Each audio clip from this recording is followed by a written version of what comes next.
नमस्कार सर. नमस्कार. सर, पहिला तर आमच्या या शो मध्ये तुमचं खूप खूप स्वागत आहे. धन्यवाद. तर गप्पांना सुरू करूयात आपण. हो.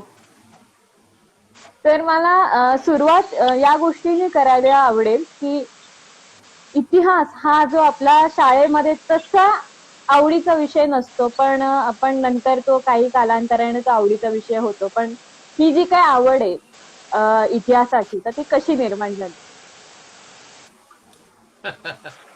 चांगला प्रश्न आहे तुझा. कारण शाळेत असताना मी तसाच वृक्ष इतिहास शिकलोय जो तुम्ही शिकताय. त्यावेळेला पण असंच वाटायचं की हा इतिहास जर गोष्टीतून सांगितला तर बरोबर. इतिहासाची सालं पाठ करून तोंडाची सालं निघतात, पण खरं ती आहे. सालं पाठ होत. त्यामुळे मग मी त्या इतिहासातल्या एकेका धड्याकडे गोष्टीसारखा बघायला लागलो. वा. बरं, घरात अनेक पुस्तकं होती, त्यामुळे पुस्तकं वाचत, पुस्तकांच्याकडे बघत, त्यातून शिकत गोष्टीरूप इतिहास हाच मुळात शिकायला सुरुवात केली. वा. आणि आपोआप ती गती, आणि लहानपणापासून माझे वडील व्याख्याते आहेत, प्रवचनकार आहेत, ठीक आहे. त्यामुळे लहानपणापासून त्यांचं ते जे ऐकत गेलो ना, त्याच्यातून असं वाटायला लागलं की अरे, इतिहास जर आपण गोष्टी रूपातून मांडला तर तो लोकांना सहज समजेल. अगदीच. आणि मग त्या दृष्टिकोनातूनच इतिहासाकडे बघायला सुरुवात केली. वा. क्या बात आहे. आणि आता ही जी सुरुवात आहे, तर ती सुरुवात कशी झाली, केव्हा झाली?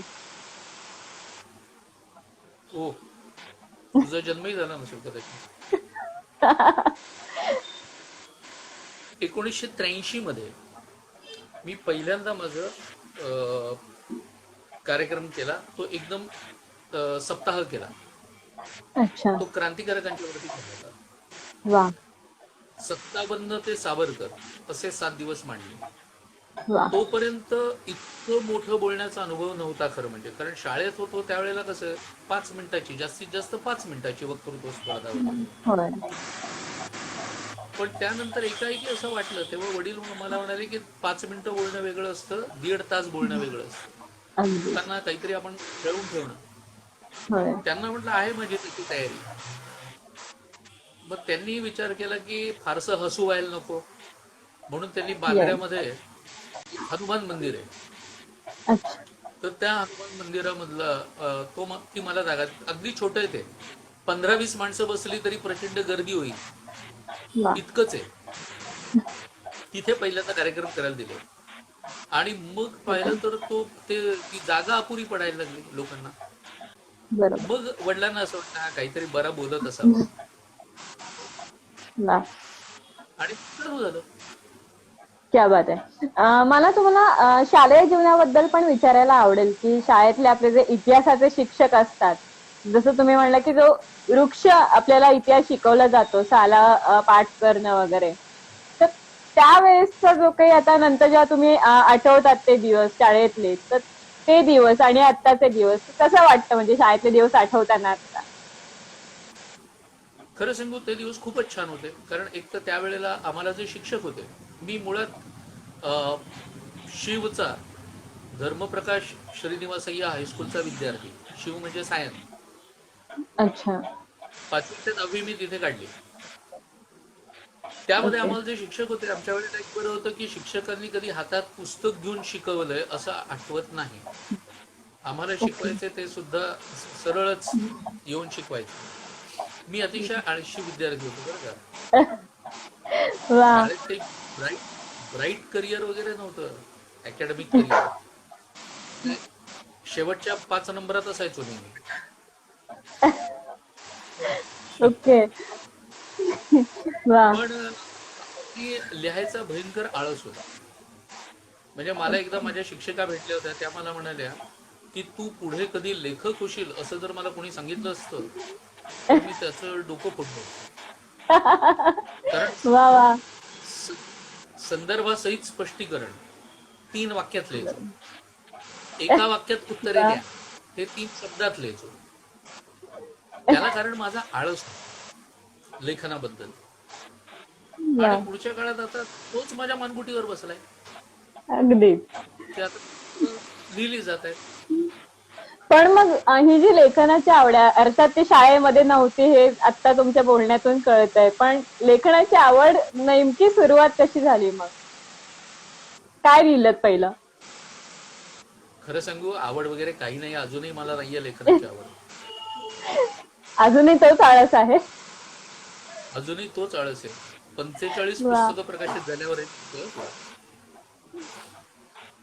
काय झालं की एक एक गोष्ट तुमच्या मानगुटीवर बसते काही वेळेला. बरोबर. त्याप्रमाणे वडिलांनी असं मला सांगितलं की त्या टाळ्या, हशा हा जो असतो Yes. तुमच्या व्याख्यानात समोर बसलेल्या लोकांचा, बरोबर. त्याची एक नशा आणि अगदी. त्या नशेमध्ये माणूस वाहवत जातो आणि मग लेखन थांबतं. म्हणजे बरोबर. माझ्या वडिलांची आतापर्यंत 12-14 पुस्तकं आली आहेत. तर ते ओके. त्यांनी मला म्हणून सुद्धा हा कानमंत्र दिला. मला म्हणाले ते अक्षर वाङ्मय, अक्षर कधीही नष्ट होणार नाही असे. बरोबर. म्हणून म्हणाले किमान वर्षात एक तरी पुस्तक येईल असा विचार वा. कर आणि वा. प्रयत्न कर. माझं पहिलं पुस्तक आलं ते 1991 मध्ये आणि ओके. आतापर्यंत 45 झाली, म्हणजे वर्षातून एक पेक्षा जास्त नक्की आली. वा. कारण त्याच्यानंतर मी जे स्तंभलेखन करत होतो बेळगाव तरुण भारतमध्ये, ते जवळपास 7 वर्ष केलं. त्याचीच 10 ओके. पुस्तकं झाली. क्या बात आहे. पण साहित्यातले काव्य एवढा जर भाग सोडला तर बाकीचे बहुतेक साहित्य प्रकार हे हाताळायला मिळाले, हे खरं म्हणजे माझं भाग्य असं मी समजतो.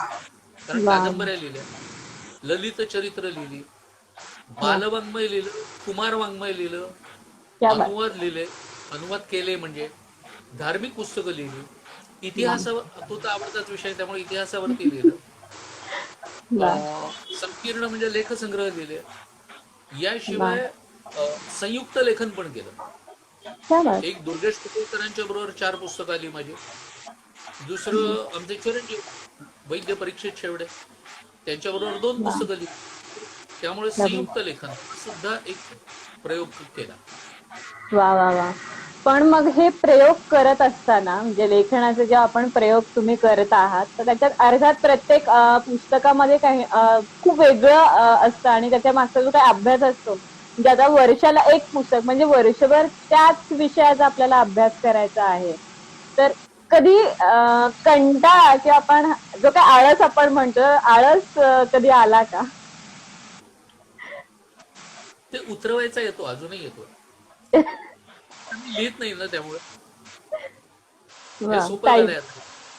हा, अगदी. मी येता जाता मोबाईलवरती सुद्धा लिहितो बरं का, प्रकरण मोबाईलवर सुद्धा टाईप वा. करतो. वा. हा, म्हणजे मला नुसताच लॅपटॉप किंवा डेस्कटॉप लागतो असं नाही. वा. आणि आता तर आणखी सोपं झालंय बोलून. हो. अगदीच. जीबोर्ड मग आल्या हे असल्यामुळे. हा, त्या फक्त एवढंच की नंतर त्याच्यावरती संस्कार करावे लागतात, कारण त्याच्यात विरामचिन्ह वगैरे नसतात, हो. त्यामुळे ते सगळं करावं. पण ठीक हो. आहे, त्याच्यामुळे माझा वेळ कमी होतो आणि बरोबर. मला जास्त ते लोकांच्या पर्यंत. माझं श्रीलंकेवरचं जे पुस्तक आहे ते मी शोध श्रीलंकेचा, ते मी संपूर्णपणे पहिल्यांदा लॅपटॉपवरच मारलं. वा. तेव्हापासून पुस्तकं त्याच्यावरती मारायला किंवा लिहायला सुरुवात झाली. वा. पण तू म्हटलं ते बरोबर आहे की एखादा विषय घेतल्यानंतर तो विषय डोक्यात सातत्याने राहणं. येस. मग व्याख्यान प्रवचनाचे दौरे पण असतात. हो. लंकेचंच उदाहरण तुला सांगतो की लंकेमध्ये फिरत असताना मी आजूबाजूचं सगळं बघत असताना मी त्याच्या नोट्स मुद्दाम मोबाईलवरती काढून ठेवत होतो वा. की जेणेकरून आपल्याला परत गेल्यानंतर ह्याच्यावरती काहीतरी करायचं. एवढं डोक्यात होतं, येस. काय करायचं ते अंधुक होतं, पण करायचंय काहीतरी एवढं डोक्यात होतं.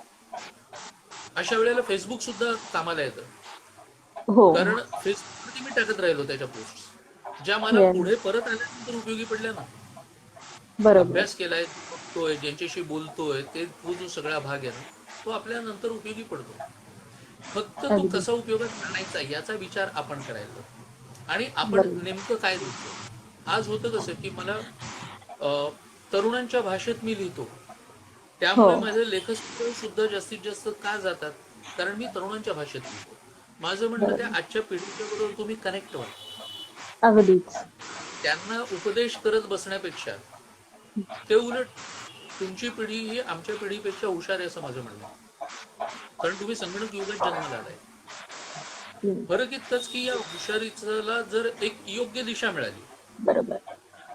की तुम्ही खूप काही करू शकाल, करू येस. शकता. आणि असे काही करणारे आहेत, मला माहिती आहे. आता उदाहरण सांगतो तुला. काल येस. मुंबई तरुण भारतनी एक टिळकांच्या वरची पुरवणी काढली. या पुरवणीचा विशेष असा आहे की त्याच्यामध्ये लेख लिहिले ते सगळे तरुण आहेत. क्या मला बात है. इतकं बरं वाटतं. तरुण मुलं कॉलेजमधली, एक जण तर 12वी मला असं वाटतं आता पास झालेला आहे. पण एक विषय घेऊन त्या विषयावरती एखादं अभ्यासपूर्ण लेखन करणं, ही कपॅसिटी तुमच्या पिढीमध्ये आहे. होय. आणि तुम्ही एखाद्या विषयाच्या छानपैकी मागे लागलात तर तुम्ही ते करू शकता. तो येस. आत्मविश्वास फक्त तुमच्या पिढीमध्ये निर्माण करा. निर्माण. हे बरोबर. म्हणजे जास्त महत्त्वाचं. अगदीच. आता काल एवढं तरुण मुलांना मी प्रत्येकाला फोन केले, मी त्यांचं वा. कौतुक केलं. हे चांगलं लिहित आहे आणि हे लिहित राहा. कारण येस. शेवटी यांना प्रोत्साहन हे जर तुम्ही दिलं नाही तर मग उपयोग काय आमचा? आम्ही फक्त लिहित राहायचं. आणि माझी पुस्तकं कशी जात आहेत, माझ्या लेखनाला लोक कसं छान म्हणतायत, माझ्या बोलण्याला लोक कसं छान म्हणतायत, त्यापेक्षा माझं म्हणणं आहे की आता ही नवीन पिढी यायला पाहिजे पुढे. अगदीच. पण नवीन लेखकांना सुद्धा मी काही वेळेला प्रकाशक कसे त्यांना मिळतील हे बघतो. येस. आता यात काही उत्तराची भावना नाहीये, लक्षात घे. मला होय. फक्त असं वाटतं मराठीला चांगले अभ्यासक, चांगल्या प्रकाराने लोकांच्या समोर काही मांडणारी येस. असे मिळायला हवे. आणि बरोबर. ते आज पिढीपासून ती मला शक्यता दिसतीये, मग मी ती नाकारायची का? अगदी. वा वा वा. आणि मला पुढे अजून आवडेल म्हणजे आता इतिहास हा विषय खरं म्हणजे एक काय म्हणतो आपण, जीवाला लागणारा तो विषय आपल्याला, म्हणजे आताच्या सध्या म्हणजे शिवाजी महाराज असतील किंवा अजून आपले जे काही पेशवे आहेत यांचे जे आपण अभ्यास केला किंवा आता सध्या जे काही चित्रपटाच्या रूपातून आपल्याला ज्या काही गोष्टी दाखवल्या जात आहेत, तर त्या मला इथे हा प्रश्न विचारायला आवडेल की जे चित्रपटाच्या रूपातून आपल्याला जेव्हा दाखवतायत काही गोष्टी त्या चुकीच्या असतात, तर त्यावर तुम्हाला काय म्हणायला आवडेल, काय म्हणणं आहे तुमचं? खरं सांगू, त्यावर मी म्हणून तरी काय उपयोग आहे? अगदी. गेली 50-60 वर्ष जवळपास चुकीचा इतिहास हा डोक्यावरती मारला गेला, लादला गेला, हो. किंवा नको तो मांडला जातोय. आता आज तुला तुझं शालेय जीवन आठव, इतिहासाची पुस्तकं आठव, आणि मग मला सांग की बोस्टनची चहा पार्टी तुम्हाला काय घडतं त्याच्याशी? आज फ्रेंच बरोबर. राज्यक्रांती, रशियन राज्यक्रांती याच्याशी आपल्या इथल्या मुलांना काय घेणं आहे? पहिलं महायुद्ध, दुसरं महायुद्ध. दुसरं महायुद्ध, पहिलं महायुद्ध वगैरे. माझं म्हणणं आहे की शालेय वयात जर शिकवायचे, तुम्हाला चंद्रगुप्त मौर्य का नाही शिकवलं जात? तुम्हाला येस. समुद्रगुप्त का नाही शिकवलं जात?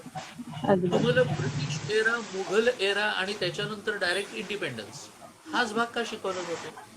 मग याच्या बरोबर. आधीचा एरा नाहीये का? आपण बरोबर. ज्याला म्हणतो की रामायणासारखा एक नीतिमत्ता शिकवणारा ग्रंथ, हम्म. याच्यातल्या गोष्टी का नाही तुम्हाला शिकवल्या जात? किंवा महाभारत, रामायण महाभारताला ज्यांना काव्य म्हणायचं त्यांनी काव्य म्हणू दे, माझं काही म्हणणं नाही. आमच्याकडे त्याला काव्यातून सांगितलेला इतिहास असं म्हटलेलं आहे. बरं, वा. टाकाऊ आहे का ते? अजिबातच मी नाही. आज एक दिवस मुद्दाम सांगतो की तुम्ही मुळातलं महाभारत वाचा. कारण सांगतो, हम्म. हे माझ्याकरता सांगत नाहीये, फलश्रुती नाहीये त्या ग्रंथाच्या शेवटी की हे वाचल्याने तुम्हाला पुण्य मिळणार आहे म्हणून. बरोबर. महाभारत तिकड तुमच्या स्वार्थाकरता वाचा. बरोबर. कारण तुम्हाला तुमचं जीवन हे पुढे धन्य कसं होईल, पुढे जीवनात येणाऱ्या अडचणी, या येस. तुम्हाला अडचणी उभ्या राहिल्या की तुम्हाला महाभारतातला एखादी गोष्ट आठवेल की अरे नाही, याला हे उत्तर आहे बरं का. म्हणजेच स्वार्थाकरता का होईल, पण मुळातून महाभारत बरोबर. वाचा.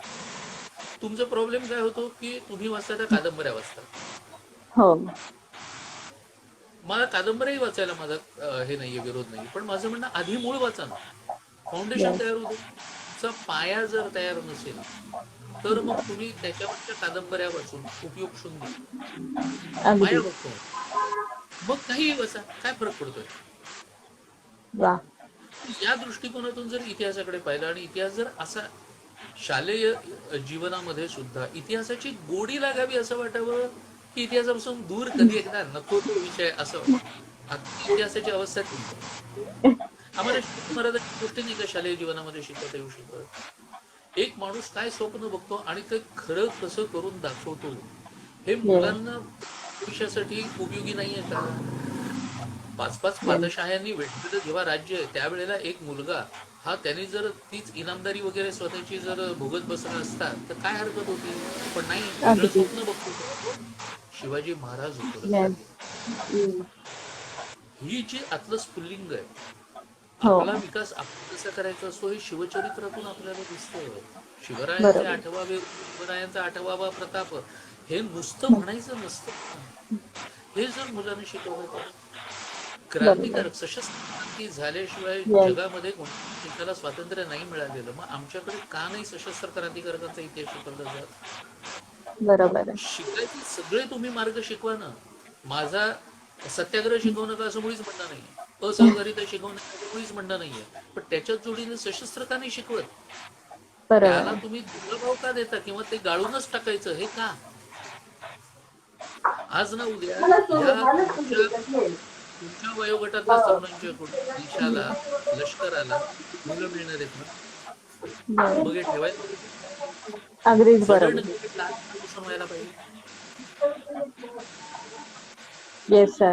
आणि हे तर आहे, म्हणजे जसं की आपण म्हणतो की फक्त हे जे आहे शिवाजी महाराजांविषयीचं जे काही आत्मीयता आहे ते त्या दिवशीच न उफाळून येता ती खरं तर 12 महिने 24 तास तुमच्या मनामध्ये पाहिजे, डोक्यामध्ये पाहिजे. त्यांचे विचार जे आहेत तर ते सतत तुम्हाला ते दिसायला पाहिजे. नुसतं 19 फेब्रुवारीला त्यांचा जयंती आहे म्हणून त्या दिवशी तुम्ही फ्लेक्स लावणार, डीजे लावणार, ह्याच्यावर खरं तर हे चुकीचं आहे असं मला तरी वाटतं. की तुमचं काय म्हणणं आहे? अगदी बरोबर आहे. होतं कसं माहितीये का, की एखादी गोष्ट चुकीची आहे म्हणून आपण विचार कसा करायला जातो ते सांगतो तुला, की हे काय हे सगळं वाईट आहे, चुकीचं आहे, हे बंद व्हायला पाहिजे. हे बंद व्हायला पाहिजे, ठीक आहे. हम्म. आपल्याकडे तसे उत्सव किंवा तत्सम गोष्टीच बंद व्हायला पाहिजेत अशी जेव्हा भाषा येते तेव्हा तू चिंतेत आहे. लक्षात बरोबर. आलं की? घरात ढेकूण झाले तर ढेकूण मारायचं औषध आणलं जातं, घराला आग नाही लावली जात. घरी.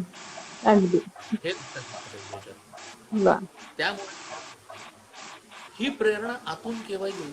हम्म. जेव्हा सातत्याने एखादी चांगली गोष्ट आपल्याला शिकवत राहिलं पाहिजे, आपल्या वा. मनावरती बिंबवली जाईल त्यावेळेला. जर तशी गेलीच नाही तर फक्त जयंती आणि पुण्यतिथी एवढ्यालाच आठवण काढायची असं नसतं ना. खरंय. तर मला पुढे विचारायला आवडेल सर तुम्हाला की तुम्ही व्याख्यानासाठी किंवा पुस्तकांसाठी जेव्हा तुम्ही दौरे करत असता वेगवेगळ्या शहरात किंवा देशांमध्ये तुम्ही फिरता, तर तेव्हा अर्थात शहर फिरताना आपल्याला बऱ्याच गमती जमती होत असतात तिथल्या लोकांसोबत आपण जेव्हा चर्चा करतो तर तर एखादी अशी गंमत किंवा अशी मजेशीर गोष्ट अशी आठवते का? खूप आठवणीतली आहे. आहेत ना अशा खूप छान छान आहेत. मी इटलीमध्ये जेव्हा होतो, व्हेनिस बघायला गेलो होतो. तरंग शहर, जगातलं प्रसिद्ध. येस. आमच्या बरोबर या बाजूनी आपल्याकडून आलेले 140 लोक होते बरोबर. ओके. व्हेनिस मध्ये फिरताना सेंट मार्क स्क्वेअर हा तिथला सगळ्यात प्रसिद्ध स्क्वेअर आहे. जगामधले बहुतेक ख्रिश्चन लोक आणि पर्यटक सुद्धा जे येतात युरोप बघण्याकरता ते इटलीला व्हेनिसमध्ये येतातच. त्यामुळे त्या सेंट मार्क स्क्वेअर बरीच गर्दी असते. जगातले चारही वर्णाचे लोक आपल्याला तिथे दिसतात. वा. आता बघ, चारही वर्णाचे म्हटल्यानंतर तुझ्या डोक्यात काय आलं असेल? म्हणून सांगतो, वर्ण या शब्दाचा अर्थ आहे रंग. रंग. म्हणजे काळे, पांढरे, पांढरे. पिवळे आणि लाल असे जगामध्ये 4 वर्णाचे लोक हो. सांगितलं जातं. त्या चारही वर्णाचे लोक तिथे दिसतात. वा. हे त्याचं वैशिष्ट्य. तर तिथे मला सहज काही जणांच्या डोक्यात आलं की या ठिकाणून पोप दर 31 डिसेंबर जगामधल्या सगळ्या ख्रिस्ती बांधवांना शुभेच्छा देतात. तर म्हणाले इथे जर तुम्ही विवेकानंद सांगितलेत तर वा. सांगूया म्हटलं. ऐकायला आहे सगळं. आणि बरोबर त्याच जागेवर मला उभं राहायला मिळालं. आजूबाजूला आमचेच लोक होते आणि मी विवेकानंद सांगायला सुरुवात केली मराठीतून. वा. आणि हे सांगायला सुरुवात केल्यानंतर हे इतर जे लोक होते ना ते सुद्धा सगळे तिथे आले. आधी माझा क्या पोशाख बात पाहिला की कुर्ता पायजामा दिसतोय म्हटल्यानंतर त्यांना आधी वाटलं की बॉलिवूडचं एखादं शूटिंग वगैरे चालू आहे. ओके, आवडलं त्यांची चूक नाही. बरोबर. म्हणून जे लोक जमले त्यांना माझी भाषा कळत नव्हती पण देहबोली कळत होती. येस. आणि मग गंमत म्हणजे भाषा कळत नसूनही ते तिथेच स्तब्ध होते. वा, आणि भाषण झाल्यानंतर मी खाली उतरल्याबरोबर भाषण संपल्याबरोबर टाळ्या वाजवणारे सगळ्यात जोरात टाळ्या वाजवणारे ते लोक होते. क्या मग बात खाली आहे. उतर मग मला विचारायला सुरुवात केली what was your subject, what you speak about, who was Vivekananda वगैरे वगैरे. तर ही एक वेगळीच आठवण होती. त्याच यात्रेमध्ये आम्ही स्वित्झर्लंडला होतो. तो दिवस हनुमान जयंतीचा होता. हनुमान जयंतीचा दिवस म्हणजे शिवपुण्यतिथीचा असतो, येस, तिथी नाही. येस. म्हटलं त्यावेळेला माउंट इटलीसवर होतो. माउंट इटलीस हे युरोपातलं सर्वोच्च शिखर आहे. बर्फ बरोबर. प्रचंड. तिथे उभं राहून शिवाजी महाराज ऐकवले लोकांना. क्या बात आहे. वा, तिथे उभं राहून तिथेही अशीच गमतीदार की इतर लोकही जमायला लागले होते. वा. तर हे जे काही छोट्या अशा गोष्टी वाटायला आहेत पण येस. यात एक आनंद देणारे असतात, गमतीदार असतात. पुढे त्या व्याख्यानांमध्ये वेगवेगळे प्रयोग केलेत मी. म्हणजे बोटीमध्ये व्याख्यान दिलंय, वा, बसमध्ये दिलेलं आहे, फ्लाईटमध्ये दिलेलं आहे. माझा एक क्या मित्र बात. मला गमती आता पाणबुडीतच राहिलं द्यायचं. म्हटलं ती कोणी हॅनिंग केली तर तिथेही देईल. अगदीच, अगदीच. आपण त्यासाठी सांगूयात, जसं अरेंज करूयात, म्हणजे तेही एक पूर्ण होईल की सगळीकडे आपण दिलेलं आहे व्याख्यान. कुठलीही गोष्ट ठेवायची नाही. तर बरोबर. मला अजून तुम्हाला विचारायला आवडेल की एखादा पुस्तक जे आपण लिहित असतो, तर अर्थ त्याचा अभ्यास आहे. तर एखादा आता सावरकरांवर पुस्तक आहे. तर सावरकरांचा मुळातच एवढं त्यांचं विषय आहे मोठा. तर तो अभ्यास करताना म्हणजे एका पुस्तकामध्ये तो उतरूच शकत नाही खरं तर तो. पण तो एका पुस्तकामध्ये आपल्याला उतरवायचं तर आपल्याला काय काय गोष्टी म्हणजे त्यांच्या ठराविकच गोष्टी लिहायच्यात पण त्या मुद्देसूद आणि त्या व्यवस्थित म्हणजे कुठेही मुद्दा असा कट होतो असं नको व्हायला. तर यासाठी आपण काय कसा अभ्यास करावा खरं तर? सगळ्यात पहिली गोष्ट म्हणजे आपल्याला नेमकं काय लिहायचंय, हम्म, कोणत्या गोष्टीवरती लक्ष कॉन्सन्ट्रेट करायचंय ते पहिल्यांदा ठरवायला लागतं. त्या दृष्टिकोनातून आपण वाचतोय काय बरं. हे आणखीन एक महत्वाचं असतं. येस. हे वाचताना आपण नेमका जो विषय घेणार आहोत त्या विषयाला न्याय देणारं वाचन आपल्याकडून येस. होतंय का नुसतं झाड वाचन होतंय हे बघायला लागतं. येस. लिहायला बसताना नेमकं आपलं लक्ष, येस. टार्गेटेड ऑडियन्स जसं आपण म्हणतो. येस. माझा वाचक कोण असणार आहे? माझे वाचक तरुण मुलं असतील तर मग मला अगदी त्यांना कळेल असं सोप्या मराठीमध्ये सोप्या भाषेमध्ये लिहायचंय आणि बरोबर. त्यांच्यापर्यंत तो विषय हे महत्वाचं. हे या सगळ्या गोष्टी तुमच्याकडे कुठेतरी आतमध्ये असायला पाहिजे. आणि पुस्तकातून मी का लिहितोय, हा. जसं वासुदेव बळवंत, चापेकर पर्व किंवा वंदे वंदे मातरम यासारखी पुस्तकं मी लिहिली त्यावेळेला मी हे का लिहितोय येस. माझ्या डोक्यात आलं बरोबर. पाहिजे. का तर हे क्रांतिकारक. आता याच्यावर पुस्तकं आलेली नाही का, आलीत की आधीच्याही लोकांनी लिहिलेली येस. पण अलीकडच्या काळात नाही आली. बरोबर. मग अलीकडच्या काळामध्ये यांना मी सोप्या रीतीने यांची चरित्र कशी देऊ शकेन. येस. विवेकानंद फक्त जेमतेम 140 पानात लिहिलंय. वा. नरेंद्र ते आता 140 पानात विवेकानंद लिहिणं कठीण काम आहे. येस. मग मी ठरवलं की नाही फक्त चरित्रच, पण चरित्रात्मक म्हणजे अगदी महत्वाच्या गोष्टी घ्यायच्या आणि त्या महत्वाच्या गोष्टी ओके. या वा. लोकांच्या पर्यंत पोहोचवल्या. त्याच्या 6-7 आवृत्त्या झाल्या. वा. किंवा रक्तलांछन फाळणीवरचं पुस्तक, ते माझं पहिलं होय. पुस्तक आहे. होय. आता त्या पुस्तकाची आता 9वी आवृत्ती येते. वा. म्हणजे ते पुस्तक तेव्हा मी 30-32चा होतो. आता मी 60च्या जवळ आले. तर वा. तेव्हा लिहिण्याचा एक भाग, येस. मानसिकता आणि आत्ताची याच्यामध्ये फरक पडतो की नाही, स्वाभाविक आहे, पडणारच. अगदी. अगदी. कारण अनुभव महाग असतो. हम्म. सगळं असतात. मानसिकता ही माणसाची बदलत जाते हळूहळू हळूहळू. होय. अनुभव हा आणखीन अगदी. वेगळं हे देतं. काश्मीर नामा जेव्हा लिहिलं तेव्हा काश्मीरमध्ये जाऊन भटकलो, वा काश्मीरी लोकांशी बोललो, अतिरेक्यांशी बोललो, यांच्याशी वा. संवाद साधावे लागतो. पायी जास्तीत जास्त फिरलो, कारण तुम्ही जितकं पायी फिरता तितका तुम्हाला तो प्रदेश कळतो. अगदी म्हणजे ते काश्मीर होतं. तिथून संपर्कही साधण्यासारखं काही साधन नव्हतं, तोपर्यंत मोबाईल नव्हते बरोबर. इतके साधन. कारण गोष्ट येस. 2003. ओके. नंतर तिथून घरी फोनही करता येण्यासारखा नव्हता. अगदी. इतकं असताना सुद्धा म्हणजे ते जीवावरचं होतं. मिशन काश्मीर कोणी स्पॉन्सर केलेलं नव्हतं मला, मी ओके. सुटून गेलो. वा. पण मग आणि असं त्यामुळे जेव्हा असं एकच मिनिट मी तुम्हाला इथे थांबवते या पॉइंटवर. असं जेव्हा आपण ठरवतो म्हणजे हे खरं तर अगदीच आपला काय म्हणतात ही आत्महत्या टाईप मध्ये आहे खरं तर, की आपण उठून जातोय काश्मीरमध्ये आणि तिथे आपण त्या अतिरेक्यांशी बोलतो आहोत, का तर आपल्याला पुस्तक लिहायचं त्या भागामधला. तर अर्थात घरच्यांचं या बाबतीत कशी हे असते, प्रतिक्रिया कशी असते या बाबतीत, भूमिका कशी असते घरच्यांची? नाही, त्यांना काळजी तर वाटत असणार, यात वाद नाही. या बाबतीत मी चक्रमय हेही माहिती आहे. म्हणजे असं हो. उठून निघालो, पण निघताना एकच डोक्यात होतं की भीती कोणामध्ये नसते मला सांग. मला बरोबर. भीती अजिबात वाटत नाही, असं जे म्हणतात ना ते चक्क खोटं बोलतात असं माझं. कारण भीती हा फॅक्टरच आहे की तो तुझ्या माझ्या प्रत्येकाच्या मनामध्ये असतोच. असतो. बरोबर. त्याचं मीटर किती कमी जास्त करायचं हे आपण बरोबर. बघायचं. बरोबर. म्हणजे हजरतबल मध्ये जेव्हा मी शिरलो आतमध्ये, हजरतबल मशीद आहे सगळ्यात खूप मोठी मशीद आहे. होय. म्हणजे तिथे कैक हजारांच्या सभा व्हायच्या शेख अब्दुल्लाच्या. तिथे मी आज शिरताना तिथल्या रखवालदाराचं लक्ष एवढं की त्यांनी माझे कान बघून मला विचारलं. मी टिळा बिळा नव्हता तिथे, कारण मला हा. तिथे काही टिळ्याचं प्रदर्शन करायचं नव्हतं. बरोबर. त्यामुळे प्रत्येक ठिकाणी टिळा लावून फिरत होतो असं नाही, मला माहिती घ्यायची होती. बाकी मी टिळ्याशिवाय कधी नसतोच. त्यांनी मध्ये कान पाहिले आणि मला म्हणाला की आप गैर मुस्लिम हो. म्हटलं हाँ तो क्यों. नाही म्हणाला आपके कान चुने हुए हैं, कान टोचलेत. म्हटलं हाँ तो. तो फिर आपको सर ढक के अंदर जाना पड़ेगा.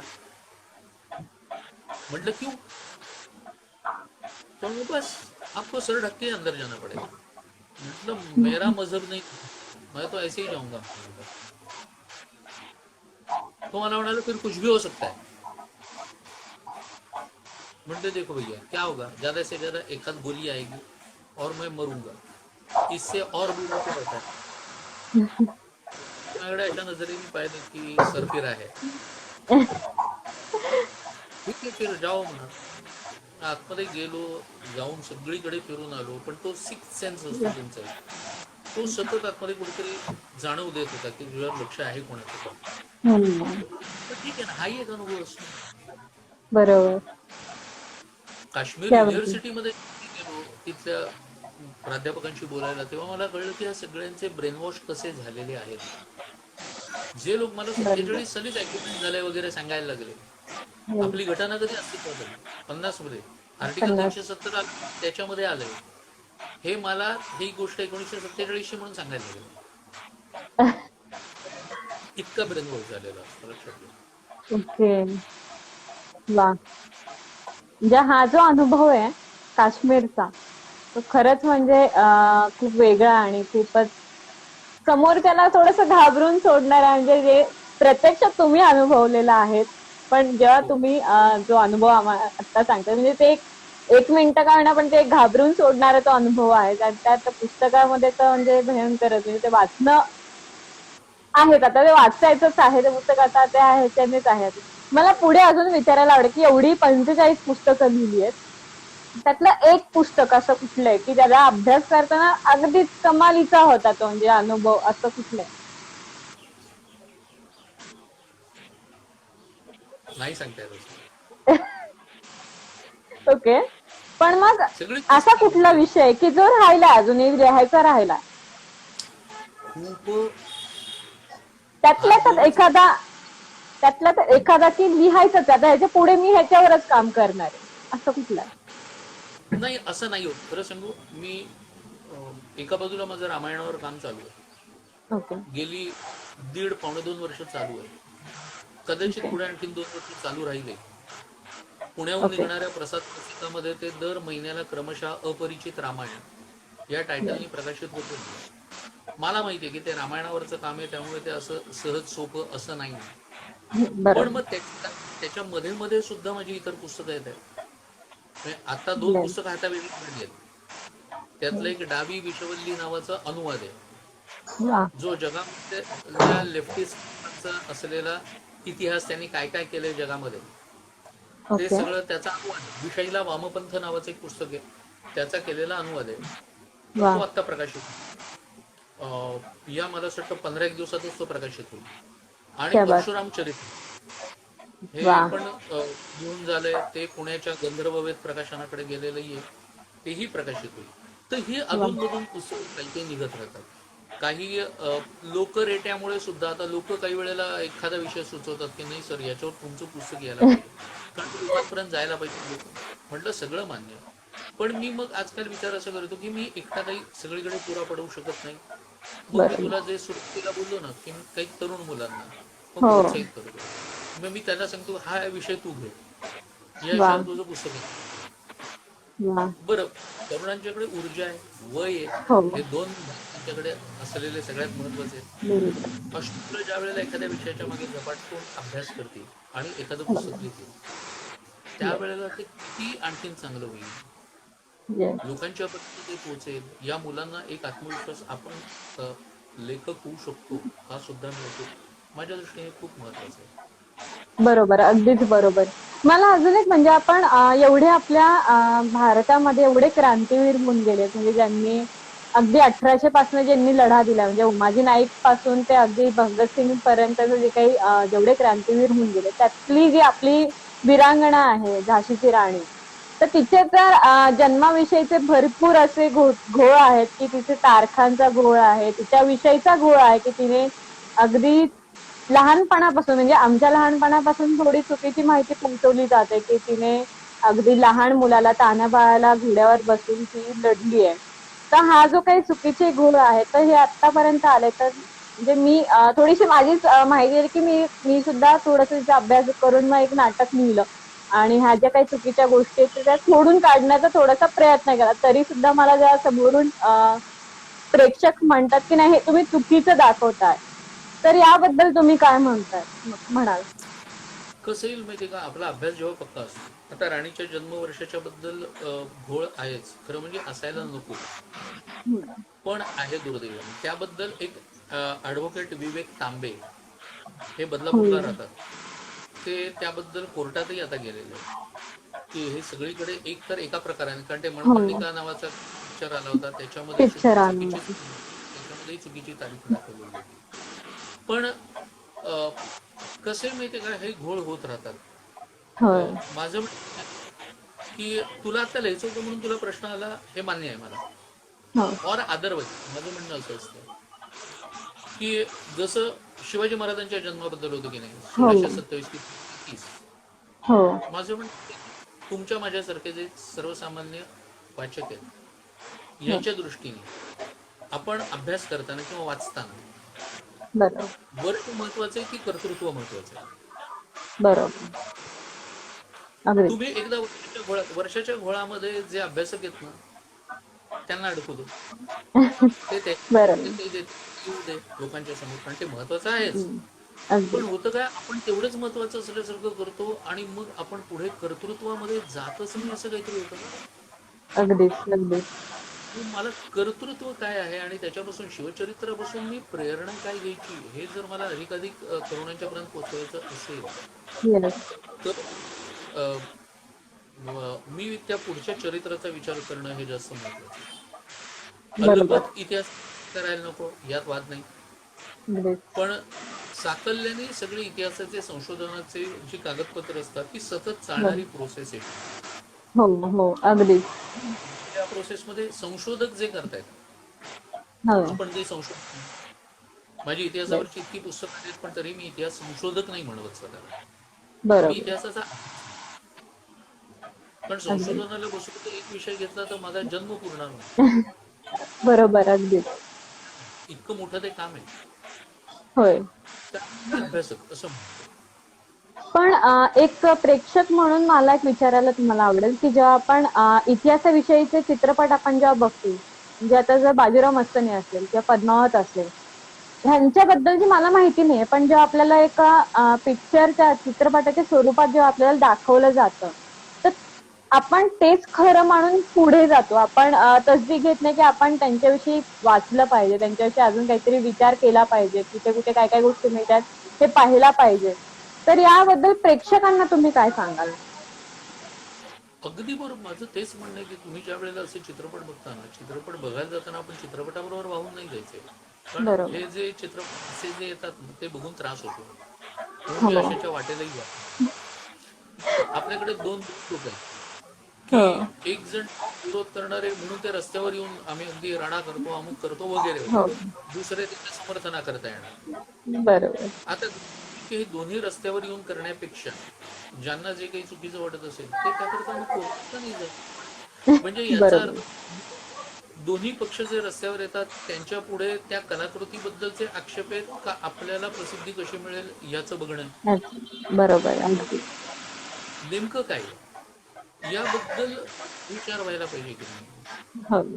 बरं, बाजीराव म्हटल्यानंतर आमच्या डोक्यात मस्तानीच काय येते, कारण ते इतकी वर्ष आमच्या डोक्यावरती खोकलं गेल्यासारखं झालंय म्हणून. ही चूक आमची पण आहे. त्याच्या उण्यापुऱ्या आयुष्यात, बाजीरावांच्या उण्यापुऱ्या आयुष्यात मस्तानी आली केव्हा, किती वर्ष होती, याच्यापेक्षा मग जो पराक्रम आहे बाजीरावांचा हो. तो नको का पाहिजे? बरं, मग तो बरोबर. अगदी सोप्या बघायला गेला तर आता 3 खंडाचं एक बाजीराव चरित्र आलेलं आहे. पुण्याचेच मला असं वाटतं प्रफुल्लता प्रकाशनाने प्रकाशित केलेलं आहे. आणि नाहीतर आमच्या एका ॲडव्होकेट आदित्य रुईकर, तरुण मुलगा हो. आहे, यांनी स्वराज्य रक्षक बाजीराव चिमाजी ही वा. चरित्रात्मक कादंबरी काढली. वा. कादंबरी म्हटल्यानंतर कादंबरीचा जो एक काय ज्याची विश्वासार्हता कमी होते कादंबरी म्हटल्यानंतर, तशा प्रकारे ही नाहीये, कल्पना विलास नाही. त्यात कुठेतरी त्याच्यामध्ये खूप चांगल्या पद्धतीने मांडणी केली. वा. मग आता जर आपल्या भाषेमध्ये आपल्याला एक कादंबरी आधी मिळते ती वाचा, हो. रियासत वाचा. बरोबर.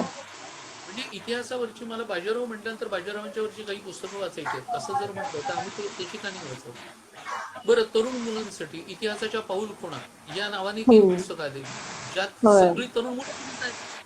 त्यांनीच लिहिलेले लेखक येस. उपदेश प्रकाशन मला असं वाटतं काढतं ते विले पार्ल्याचं. आता एक किती कितीच नाही, राफ्टर पब्लिकेशन्स. तर राफ्टर पब्लिकेशननी इतिहासावरची जी पुस्तकं काढली आहेत ना, सगळ्या तरुण मुलांनी लिहिलेले लेखक. म्हणजे ते वा. वाचताना सगळ्या तरुणांना असंही वाटायला पाहिजे की अरे वयोग गटातल्यांनी लिहिलेले आहेत, त्यामुळे येस. आपणही यात काही सहभाग घेऊ शकतो का असं करत. वा वा वा. हा, तर आपल्या इतिहासाबद्दल आपण या चर्चा आहेतच, पण अध्यात्माबद्दल पण मला तुम्हाला विचारायला आवडेल, की काही लोकांचं खूप अंधश्रद्धा असते. म्हणजे पुढे मांजर गेली, चाला मागे 7 पावलं. परत काहीतरी अशा काही छोट्या छोट्या अंधश्रद्धा असतात. तर त्या अंधश्रद्धेला आपण श्रद्धा नाही म्हणजे श्रद्धा नाही खरं तर आपण त्याच्यावर ठेवली पाहिजे. तर याबद्दल तुम्ही काय बोलाल? मुळात अंधश्रद्धा हा शब्द मला चुकीचा वाटतो. कसं आहे, भक्ती किंवा श्रद्धा Yes. याची पहिली पायरी आंधळेपण आहे. बरोबर. माझी माझ्या आई वडिलांवर श्रद्धा आहे, हम्म. भक्ती आहे, विश्वास आहे, याला तुम्ही अंधश्रद्धा म्हणाल का? नाही. समजा एखाद्याची आई म्हणजे एखाद्या वाईट कर्मातल्या एखाद्या स्त्रीच्या पोटी जर एखादं मूल जन्माला आलेलं असेल, तो आपल्या आईला वाईट म्हणणार आहे का? म्हणूही नाही. नाही. नाही. कारण तिची विवशता असू शकते, काही असू शकते. अगदी. देवावरती माझा विश्वास आहे, देवावर माझी श्रद्धा आहे. Yes. श्रद्धेचा किंवा विश्वासाची पहिली पायरी, मी देवाला का, केव्हा, कधी, कुठे असं विचारतो का? नाही ना. नाही. हा देव, म्हणून माझी त्याच्यावर श्रद्धा आहे. तर त्याला Yes. अंधश्रद्धा म्हणणार. म्हणजे तुम्हाला म्हणायचं झालं ना तर तुम्ही विकृत श्रद्धा म्हणा. लक्षात हा. घ्या, बरोबर. विकृत श्रद्धा. श्रद्धेचा हा भाग जेव्हा विकृत व्हायला लागतो कुठेतरी असं, जसं तू ते बरोबर. मांजर आडवी गेली, माझ्या हा. दृष्टीने तर खरं म्हणजे फारच छोट असं बघायला. अगदी. आणि हेच सातत्याने जेव्हा आपल्या डोक्यावरती मारलं जातं, हो. नास्तिक हो. नास्तिकवाद्यांकडून आस्तिकवाद्यांवरती जास्त टीका केली जाते. एखादा आस्तिक बरोबर. सांगायला गेला ना नास्तिकांना की तुम्ही अमुक करा आणि तमुक करा, नाही. नाही तसं साधारणपणे. मग माझं नाही. म्हणणं असं आहे की आम्ही आमच्या मार्गाने जातोय, तुम्ही तुमच्या मार्गाने जा ना. तुम्हाला बरोबर. मुळात देवाची नाही, मुळात मूर्तीपूजेची काही पडलेलं नाही, पण एखाद्या ठिकाणी मूर्तीपूजेच्या करता तुम्हीच भांडायला रस्त्यावर उतरता आणि मग तुम्ही म्हणताय की माझं माझं सोडून द्या, मी त्याच्या हक्का करता तो बघून काय ते येस. तुमचा मुळात विश्वास नाही. बरोबर. विश्वास असेल आणि तुम्ही उतरलाय, मी समजू शकतो, नाही असं नाही. बरोबर. पण असं नसताना जेव्हा केलं जातं ना, तेव्हा मी त्याला दांभिकपणा म्हणतो, किंवा अनायसे आपल्याला कुठेतरी प्रसिद्धीचा योग आलेला आहे, वा. मी त्याला योग्य मानतो.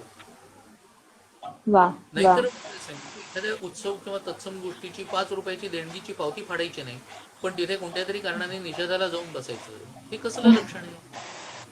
आणि कशा करता प्रश्न बरोबर. आहे. बरं, तुम्ही अगदी. बुवाबाजीबद्दल बोलाल तर बुवाबाजीबद्दल किंवा या दांभिकतेबद्दल तुम्ही कशाला बोलायला हवाय?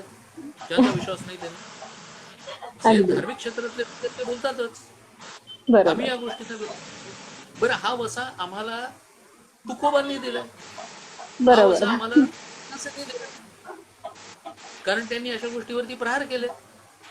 येस. जे असे गुरु किंवा तत्सम लोक दिसत आहेत त्याच्यावर या दोन्ही संतांनी प्रहार केले. पण हे संत होते की येस. नाही होते, लोकांचं भलंच त्यांनी पाहिलं. बरोबर. बुडती हे जन देखवे ना डोळा, अशीच त्यांची अवस्था होती, आणि वा. म्हणून त्यांनी केलं. क्या बात आहे. एकदा या पद्धतीने आपण आपल्या बाजूनी सकारात्मक विचार असा करत नाही दुर्दैव.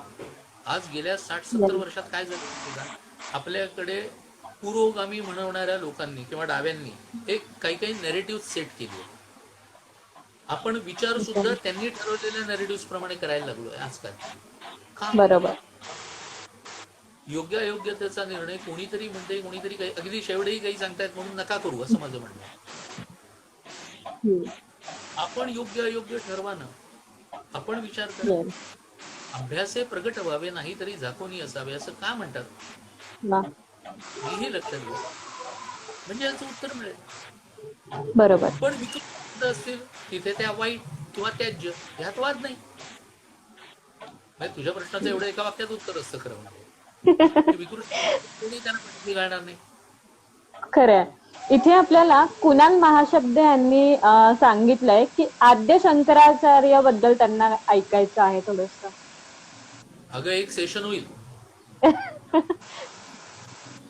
32 वर्षाचं त्यातलं तर आयुष्य असून जो माणूस 4 ठिकाणी देशाच्या 4 कोपऱ्यामध्ये 4 मठ स्थापन करतो, हो. ज्याचा जन्म सनपूर्व 509 आहे, म्हणजे वा. 2500 वर्षापूर्वी असा जो माणूस जन्माला आला, हो. एका वाक्यामध्ये शंकराचार्यांचं चरित्र सांगता येतं. 8 वर्षे चतुर्वेदो, 12 सर्व शास्त्रविद, 16 कृतवान भाष्यम, 12 मुनिरभ्यगार. 8 वर्षे चतुर्वेद, वयाच्या 8व्या वर्षी जो 4 वेदामध्ये पारंगत झाला. 12 सर्व शास्त्रविद, वयाच्या 12व्या वर्षी सर्व शास्त्रांमध्ये पारंगत झाला. 16 कृतवान भाष्यम, 16व्या वर्षी ज्यांनी प्रस्थान त्रयीवरती भाष्य दिलं. श्रीमद भगवद्गीता, उपनिषद आणि ब्रह्मसूत्र याला प्रस्थानत्रयी म्हटलं जातं. याच्यावर क्या त्यांनी बात. भाष्य लिहिलं. असा हा मुनी वयाच्या 32व्या वर्षी स्वर्ग गमन करता झाला. एक श्लोकी चरित्र. वा. शंकराचार्यांवरती अख्खं पुस्तक आहे माझं पुनरुत्थान. म्हणजे त्यांना सांगा, मला आवडेल की त्यांनी पुनरुत्थान वाचावं. ढवळे प्रकाशनाने काढलं. ते शंकराचार्यांचं कादंबरीमय चरित्र आहे, ललित भाषेत लिहिलेलं चरित्र आहे. ओके. त्यातून अधिक माहिती आहे. वा वा. आणि अजून मला विचारायला तुम्हाला आवडेल की इतिहासाविषयी तर आहेच आवड, जे आपण शाळेपासून शिकत आलेलो विषय, पण अध्यात्माबद्दलचे जे आवड निर्माण व्हायला लागते खरं तर ती आधीपासून, म्हणजे आपल्याला जर आवड असेल मनामध्ये तर त्याबद्दल आपण खरं तर बोलू शकतो किंवा लिहू शकतो. तर ही जी आवड आहे तर ती कशी निर्माण होईल? लक्षात घ्या, अध्यात्म म्हणजे काय? अध्यात्म या शब्दाचा अर्थ आहे स्वतःचा विकास करणं, बरोबर. स्वतःची प्रगती साधणं, स्वतः पुढे जाणं. मी किती माळा जप करतोय याच्यावरती अध्यात्म अवलंबून नाही. बरोबर. फार महत्वाचं लक्षात घ्या. आपल्याकडे काय सांगितलंय ते हम्म. तर कळेल की आपला धर्म मोठा का आम्ही म्हणतो ते. सकाळी उठल्यापासून रात्री निजेपर्यंत तू देवाचं नाव घेतलं नाहीस तरीही बिघडत नाही, हे बरोबर. आपल्याकडे सांगितलं. पण आता हा जो पण आहे ना तो अधोरेखित करून ठेवायचा.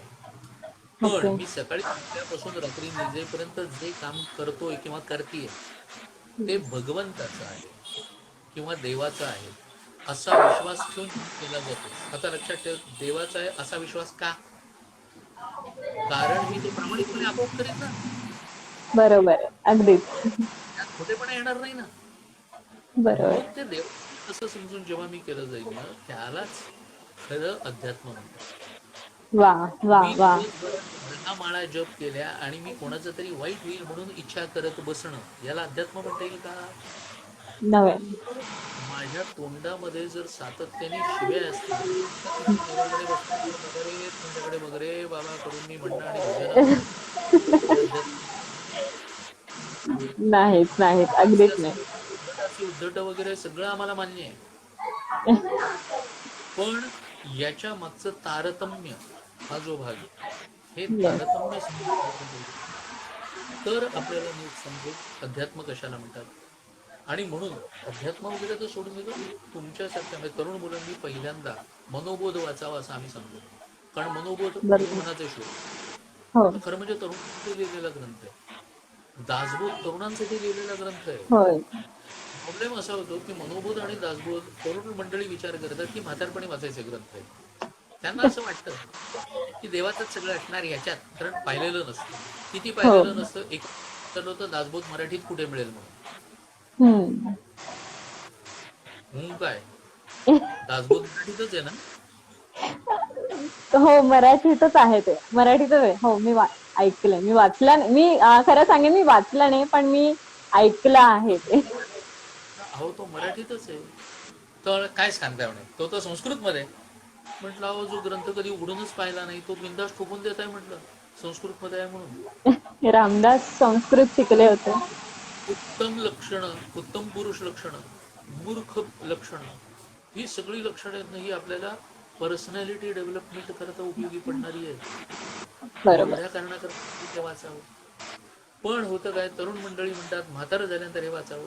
म्हातारे जेव्हा उघडतात तेव्हा ते म्हणतात की अरे हा तरुणांसाठी आहे म्हणून तेही वाचत नाहीत आणि मी वाचत नाही. अशा रीतीने ते मनाचं कोणीच वाचत नाही. मनाच्या श्लोकांचा अर्थ अधिक छान पद्धतीने सांगणारं वरदानंद भारतींनी लिहिलेला मनोबोध आहे. ओके. 750-700 पानाचं आहे ते पुस्तक. वा अप्रतिम सोप्या रीतीने सांगितलेलं आहे. वा. मिळालं तर तो अवश्य वाचावा. दुसरं मनाच्या श्लोकांवर जवळपास 400 पानाचं माझं स्वतःचं पुस्तक आहे, वा. मनाची यदवाक्य. तर तेही तशाच पद्धतीने की एक श्लोक त्याचं विवेचन हे आजच्या क्या बात. पिढी करतात. तर त्यामुळे वा. ही पुस्तकं जर आपण वाचली आपल्याला आणखीन समजून येतं. येस. कारण संतांनी लिहिले म्हणजे काय ते काही बघण्यासारखं नसतं, ते फक्त देवदेवच घेत नाही. ही सगळी भाबडी समजू द्या. आपण कधी कोण संत वाचले खरंय. मी अगदीच खरंय. मला सांगत नाही, पण त्याकडे जाण्याचे काही मार्ग तरी आहेत ना. तेवढे मार्ग जर आपण केले तर मार्ग कुठचा चांगला हे ठरवायचं आहे आपण आणि त्या बरोबर. पद्धतीने जायचं आहे. लोक काय म्हणतील अशी आपल्याकडे एक भाबडी शंका असते. हो. चार लोक काय म्हणतील, ते चार लोक सगळ्यात कधी भेटलेली नसतात खरं तर. म्हणजे मी लोकल मध्ये जाताना जर ज्ञानेश्वरी वाचत असेल तर कोणीतरी अरे काय हे काय वय का ज्ञानेश्वर, अरे हो लोक काय म्हणतात. लोक मला जेवायला घालायला येतात. अगदी. माझं दैनंदिन आयुष्य सुधारायला किंवा बिघडवायला लोक येत आहेत नाही ना. मग मला कळायला पाहिजे ना मी जे काही वाचतोय जे काही बघतोय ते योग्य आहे अयोग्य आहे काय आहे हे शेवटी मी बरोबर. बघायचंय ना. या पद्धतीने विचार व्हायला पाहिजे असं माझं म्हणणं. अगदीच. तर तेवढे सर खूप छान गप्पा चालू आहेत आपल्या, आणि खरं तर याच गप्पा पुढेही चालू राहाव्या. जसं की आपण एक एक विषय जर आपण घेतला तर त्याचे एक एक सेशन होतील आपले. म्हणजे तो 1 तासाचा नव्हे, पण तो बऱ्याच वेळाचा सेशन होईल असं मला तो माझी खात्री आहे. हो, आता पण सुरुवातीला वाटत होतं की अर्ध्या तासाचं होईल म्हणून, तो तास झाला. तास झाला. आणि मी खरं सांगेन की सुरुवातीला मला थोडंसं टेन्शन आलं की आपण काय बोलणार आहोत एवढ्या मोठ्या लेखिकाशी, एवढे प्रवचनकार आहेत, एवढे काय काय काय काय करत असतात, व्याख्यानं देत असतात. आपण अगदीच त्यावर लहान घास म्हणजे हे आहे तो. तर छान त्या वाटलं तुमच्याशी गाडीवाल्याला असेल की काय बोलायला. नाही नाही नाही, एवढं होतं अगदीच असं, नाही, पण माझा त्याच्यावरती हे नाहीये, आक्षेप नाही, होतं असं ना, नाही नाही नाही, संभव असतं. मी बऱ्याचदा म्हणजे फेसबुकवर म्हणा तुमच्या सगळ्या पोस्ट आम्ही फॉलो करत असतो, वाचत असतो. त्याच्यामुळे थोडीशी का होईना ओळख होती तुमच्याशी. आणि आज पहिल्यांदाच एवढ्या बोलणार आहोत आपण लाईव्ह, आणि तेही समोरासमोर असे ऑनलाईन का होईना आपली एक भेट होतीये. आणि छान गप्पा होतात, आणि खूप मस्त वाटलं तुमच्याशी गप्पा मारून. तर शेवटी जाता आता मला एकच तुम्हाला प्रश्न विचारायचा की या शो मध्ये येऊन तुम्हाला कसं वाटलं? छान वाटलं, काहीच हरकत नाही. असं कसं आहे माहितीये का, चांगल्या गोष्टी करत राहाव्यात. अधिकस्य अधिकम फलम, हळूहळू का होईना या अधिकातून काहीतरी अधिक निघतं, अधिक चांगलं लोकांपर्यंतच जातं. आत्ता Yes. किती जण बघतायत याच्यापेक्षा ते अधिक भविष्यात किती जणांच्या पर्यंत पोहोचेल. बरोबर. आता इथे जसं हे तुझं फेसबुक लाईव्ह पण खूप करता येऊ शकत असेल, मग फेसबुकला शेअर वगैरे करता येऊ शकत असेल, तर तसंच झालं तर ते आणखीन अधिक लोकांपर्यंत हो, जाईल. अगदीच. तर ते होत राहतं. आणि त्यामुळे मी नेहमीच असं म्हणत असतो की आपण जेव्हा प्रारंभ करतो ना तेव्हा आधी शून्यच असतं ना ग. हो, अगदी मग बरोबर. शून्यच दिसतंय, आता कसं पुढे पाऊल टाकायचं, नाही, पाऊल टाकत राहायचं, हे सगळ्यात महत्वाचं असतं. त्याप्रमाणे चांगले, मी तुला शुभेच्छा देतो. मला छान वाटलं की अं,